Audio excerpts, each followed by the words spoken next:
तशरीफ ला चुके हैं। नमाज हो गई। हमारे बीच लालगंज की लोकप्रिय सांसद मेरी बहन संगीता आजाद साहिबा तशरीफ ला चुकी हैं।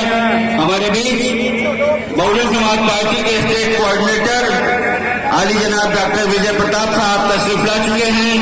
हमारे बीच बहुत सीनियर कोऑर्डिनेटर हमारे हरीशचंद्र गौतम साहब तशरीफ ला चुके हैं। हमारे भाई सुनील कुमार उर्फ पप्पू सिंह साहब तशरीफ ला चुके हैं। मैं सबका नाम नहीं ले सकता, वक्त बहुत कम है। अब मैं कार्यक्रम को सीधे आगे बढ़ाते हुए संचालक साथी, सम्मानित साथियों, मैं अपनी बात शुरू करूं उससे पहले शहजाद भाई आप ऊपर आ जाए मंच पे। आरिफ तुम भी आ जाओ यार, जितने हमारे सभासद साथी हैं या वो हैं, राजू कुरैशी, सब लोग ऊपर आ जाओ भैया, ऊपर आ जाओ। अपने देश में जन्मे समय पर जन्मे संतों गुरु महापुरुषों को नमन करता हूं। आज इस उमड़े जनसैलाब में, इस बैठक में हम लोग जिनके समर्थन में ये मीटिंग कर रहे हैं, बहुजन समाज पार्टी के उम्मीदवार आदरणीय गुड्डू जमाली साहब, मंचासीन हमारे बीच में हमारे लोकसभा की लोकप्रिय सांसद आदरणीय संगीता आजाद जी, हमारे मंच पर हमारे इस मंडल के कोऑर्डिनेटर भाई हरीशचंद्र गौतम जी, भाई ओंकार शास्त्री जी, वह भी खत्म हो गई। लेकिन सम्मानित शब्दों में कहना चाहूंगा कि Bahujan Samaj party political party बाद में है, एक मिशन है, एक मूवमेंट है, ऐसा मूवमेंट जो मजलूमों की बात करता है, उनके हकों की बहाली करता है। इसलिए कभी खत्म होने वाला नहीं, हाँ उतार चढ़ाव लगा रहता है। और आज आप देख लें जिस तरह से भाई गुड्डू जमाली साहब को पूरे इलाके में, पूरे पार्लियामेंट में जिस तरह से एक समर्थन मिल रहा है, वो किसी कौम का नहीं है, किसी धर्म मजहब का नहीं है। आज समाज का हर अंग, किसी भी वर्ग के जाति के लोग हो, हर लोगों ने आज भाई गुड्डू जमाली जी को गले लगाने का काम किया। और मुझे कहने में संकोच नहीं, दूसरे और भी हम लोग नुमाइंदे हैं जो चुनाव लड़ रहे हैं, जिनके इतिहास भूगोल को आपने देखने का काम किया। मुझे 2014 याद है जब माननीय मुलायम सिंह यादव जी चुनाव लड़ने आए थे, उनकी खुद की सरकार प्रदेश में थी, अखिलेश यादव जी मुख्यमंत्री हुआ करते थे, ये गुड्डू जमाली साहब उनके खिलाफ बहुजन समाज पार्टी से चुनाव लड़ रहे थे। सरकार थी, बड़ी गुंडागर्दी हुई, बड़े पैमाने पर बूथों को लूटा गया। मुझे याद है कि तमाम लोग एटा इटावा मैनपुरी से तमाम बूथों पर कब्जा करके बोगस वोटिंग करने का काम किए थे। इन्हीं बहुजन समाज पार्टी के कार्यकर्ताओं के बल पर भाई गुड्डू जमाली जी ने उस समय के मुलायम सिंह यादव को पानी पिलाने का काम किया, बड़ी मुश्किल से चुनाव जीत पाए थे। मुझे वो तारीख याद है, बहुत मेहनत किया, 60-62 हजार वोट से चुनाव जीत पाए थे। अभी हाल में 19 में चुनाव हुआ, हमारा गठबंधन हो गया, भाई अखिलेश यादव जी चुनाव लड़े, अक्सरियत में उनको जीत मिली, लेकिन लगभग 3 साल 3.5 साल गुजर गए, कभी उनका दर्शन हमें नहीं मिला, कभी हमारी पूछने नहीं आया। लेकिन उन्होंने शायद ये मान लिया है कि बहुजन समाज पार्टी की जो आजम की धरती है वो शायद हमारा पट्टा हो चुका। जब जहाज उसको भेज दिया, और मैं तो माननीय बहन जी का धन्यवाद, खत्म हो गई। लेकिन सम्मानित शब्दों में कहना चाहूंगा कि Bahujan Samaj party political party बाद में है, एक मिशन है, एक मूवमेंट है, ऐसा मूवमेंट जो मजलूमों की बात करता है, उनके हकों की बहाली करता है। इसलिए कभी खत्म होने वाला नहीं, हाँ उतार चढ़ाव लगा रहता है। और आज आप देख लें जिस तरह से भाई गुड्डू जमाली साहब को पूरे इलाके में, पूरे पार्लियामेंट में जिस तरह से एक समर्थन मिल रहा है, वो किसी कौम का नहीं है, किसी धर्म मजहब का नहीं है। आज समाज का हर अंग, किसी भी वर्ग के जाति के लोग हो, हर लोगों ने आज भाई गुड्डू जमाली जी को गले लगाने का काम किया। और मुझे कहने में संकोच नहीं, दूसरे और भी हम लोग नुमाइंदे हैं जो चुनाव लड़ रहे हैं, जिनके इतिहास भूगोल को आपने देखने का काम किया। मुझे 2014 याद है जब माननीय मुलायम सिंह यादव जी चुनाव लड़ने आए थे, उनकी खुद की सरकार प्रदेश में थी, अखिलेश यादव जी मुख्यमंत्री हुआ करते थे, ये गुड्डू जमाली साहब उनके खिलाफ बहुजन समाज पार्टी से चुनाव लड़ रहे थे। सरकार थी, बड़ी गुंडागर्दी हुई, बड़े पैमाने पर बूथों को लूटा गया। मुझे याद है कि तमाम लोग एटा इटावा मैनपुरी से तमाम बूथों पर कब्जा करके बोगस वोटिंग करने का काम किए थे। इन्हीं बहुजन समाज पार्टी के कार्यकर्ताओं के बल पर भाई गुड्डू जमाली जी ने उस समय के मुलायम सिंह यादव को पानी पिलाने का काम किया, बड़ी मुश्किल से चुनाव जीत पाए थे। मुझे वो तारीख याद है, बहुत मेहनत किया, 60-62 हजार वोट से चुनाव जीत पाए थे। अभी हाल में 19 में चुनाव हुआ, हमारा गठबंधन हो गया।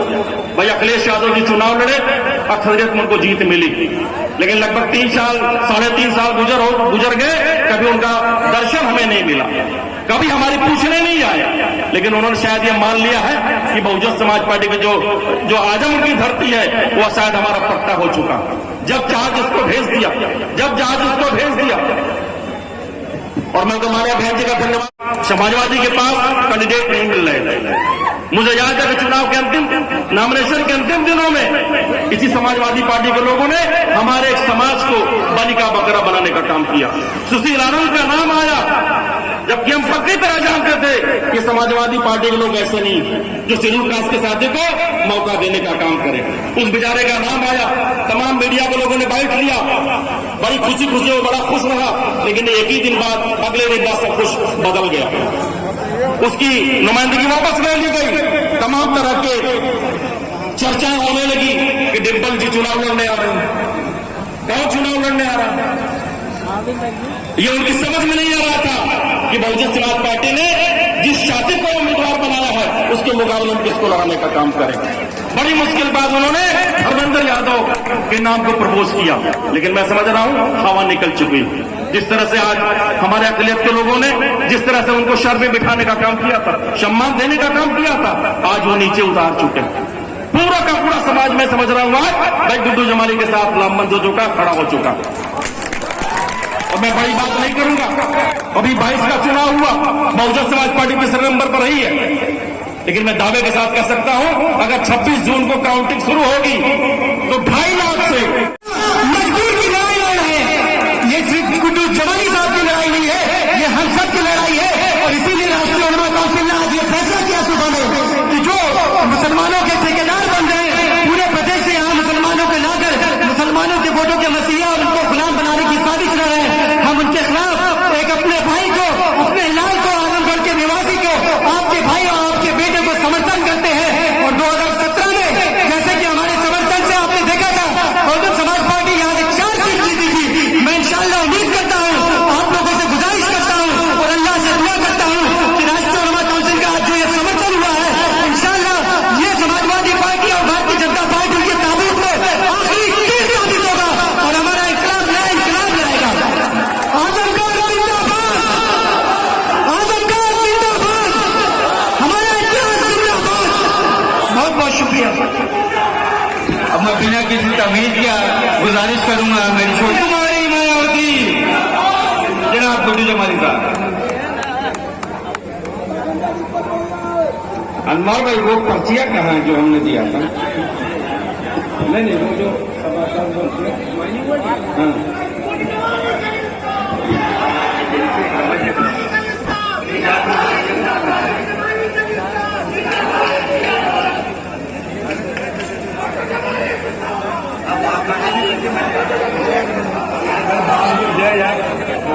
अब ये गात कर दिए कहीं आप क्या होता है हो जाए यार, कहाँ चली गई?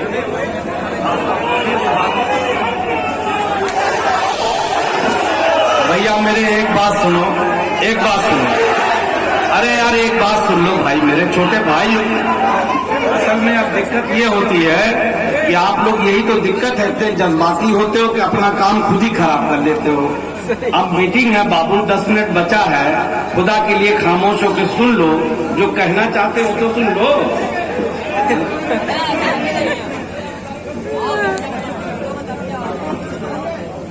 आज तकिए की इस पाकीज़ा सरजमी पे हो रही इस बहुजन समाज पार्टी की चुनावी जनसभा की अध्यक्षता कर रहे आली जनाब अध्यक्ष महोदय रहमत अली रहमानी साहब, संचालन हमारे बड़े भाई अनवर अली साहब कर रहे हैं, अनवर आजमी साहब कर रहे हैं, और हमारे बीच में मौजूद हैं जिनकी सरपरस्ती में यह चुनाव चल रहा है, हमारे उत्तर प्रदेश के प्रभारी संगठन के डॉक्टर विजय प्रताप जी। हमारे साथ मौजूद हैं हरिश्चंद्र गौतम जी, हमारे बड़े वरिष्ठ साथी हैं, बहुत विद्वान हैं, हम उनकी बहुत इज्जत करते हैं, और इस जोन के कोऑर्डिनेटर भी हैं। हमारी बहन संगीता आजाद जो सांसद हैं लोकसभा से, और हमारे भाई पूर्व विधायक हरिवर्धन आजाद जी उर्फ पप्पू, वो भी यहाँ मौजूद हैं। हमारे वालिद के बराबर हैं इलियास आजमी साहब। मैं आप लोगों से ये भी रिक्वेस्ट करूंगा कि जब मैं अपनी बात कह लूं तो उनकी बात सुनने के लिए भी 2 मिनट के लिए आप लोग खामोशी अख्तियार करके रखेंगे।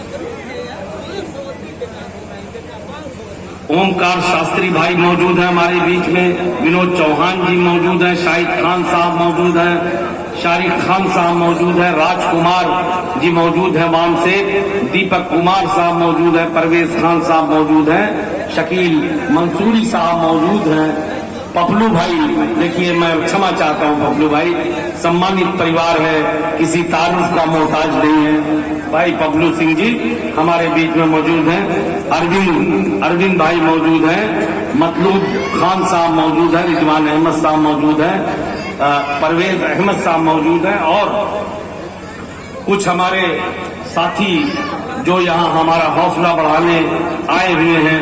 हमारा भाई शहजाद अहमद कुरैशी साहब जो 14 साल से समाजवादी पार्टी को अपना खून से सींच रहे थे। अब हम ये सींचने तो नहीं कहेंगे, बल्कि इनके भोलेपन का फायदा उठा के समाजवादी पार्टी इनका खून चूस रही है।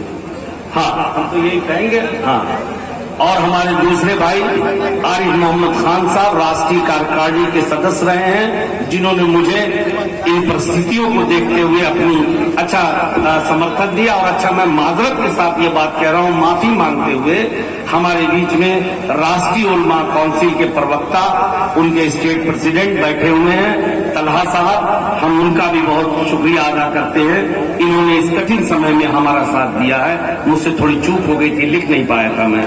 राजू कुरैशी साहब पूर्व सभासद अध्यक्ष है कि मेरे भाइयों ने, मेरे हिंदू भाइयों ने, वहां के व्यापारी मंडल ने, सारे लोगों ने आगे बढ़ के माला पहना है। मैं आपसे एक बात कहना चाहता हूं, मैं चुनाव हारूं या जीतूं, ये गुड्डू जमाली हर वक्त, जिस वक्त जब तक मेरी सांसें चल रही हैं, एक पैर पे अपनी जान लेके खड़ा है।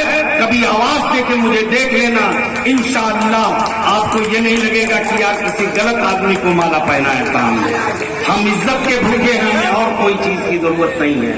कली साहब बक्से वाले, कली हमारे दोस्त हैं, वो भी मौजूद है यहाँ पे। अरे यार तुम लोग भैया, मेरे सम्मानित साथियों, 1-2 मुद्दे लेकर के आपके बीच में आया हूं मैं। ये जो हमारे तलहा ने कहा, डॉक्टर साहब ने कहा, हमारी बहन ने कहा, सारे वक्ताओं के साथ अपने को पहले जोड़ता हूं मैं और अपनी बात को यहां से आगे बढ़ाता हूं।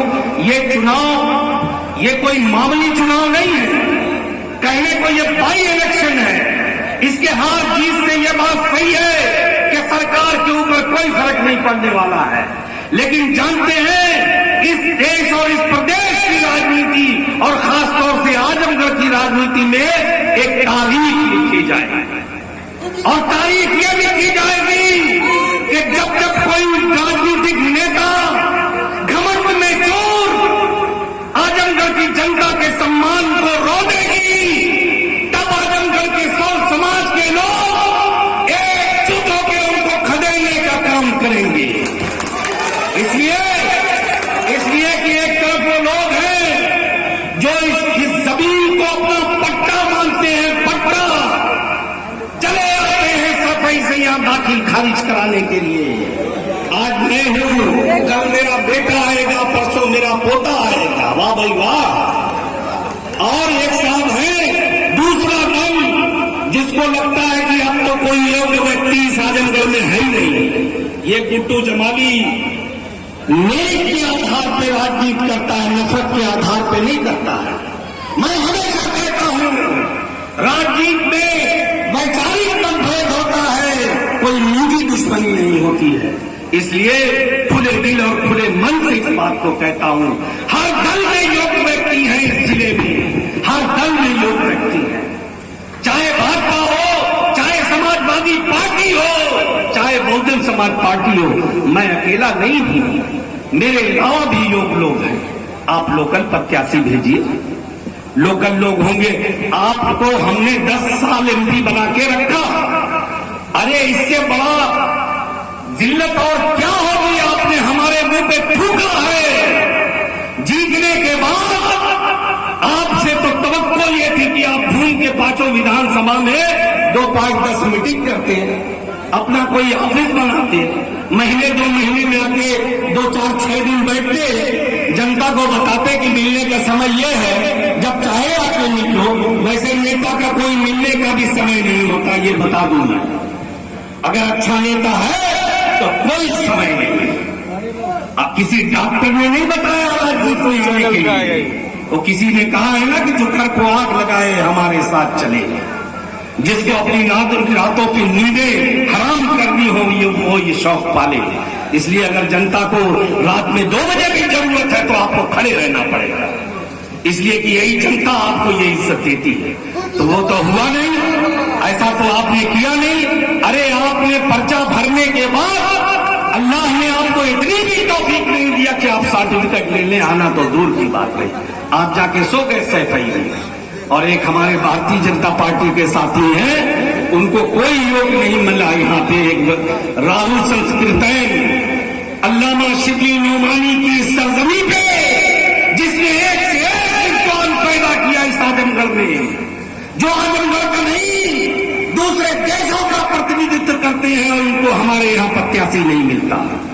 ये सोचते हैं कि हम कहीं से भी ले जाके ठोक देंगे और वो जीतने के बाद फुर्र हो जाए और ये जनता बैठ के हमारी गुलामी करती रहेगी। ये पूरी फौज चल रही है। अरे जब तुम्हारा गण है तो इतनी तुम्हें फौज की जरूरत का पड़ा था, तो या तो गण नहीं है। आप इनकी जान देखिए, जब चुनाव होता है, अभी हो रहा था 22, तब एक भी मुसलमान नहीं मिलता था इनको मंच पे बैठाने के लिए। पूरे प्रदेश में